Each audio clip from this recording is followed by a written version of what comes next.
during your "Oh Brother, Where Art Thou" years, your early 1900s and that sort of a thing, a lot of legitimate and illegitimate businessmen were pulling Scots Irish folk from their mountain homes who could really, really play and getting them to record and paying them, their contracts and stuff. And then some of them realized, hey, we can do live shows too. We can make even more money for selling tickets, right?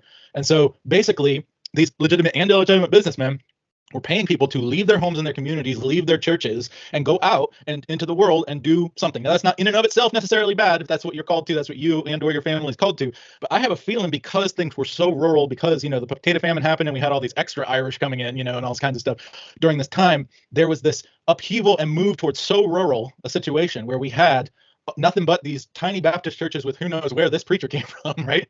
And essentially, they had no backbone to help these people, whether with letters or of encouragement or food or whatever. They had no real way to help. And the other people were like, well, if you're not going to help me, then I'm going to have to lean on my manager. I'm going to have to lean on, these guys. And the ones that were illegitimate, and even some of the ones that were legitimate to a certain extent, they ended up essentially becoming their leader, their mentor. We even see this as far as Elvis to a certain extent, right? And part of the reason that he just kept going because he loved what he did, and then he died, right? And so your Dolly Partons, your Johnny Cashes that came later, they're still very Christ haunted, Flannery O'Connor, right? Like they very much so.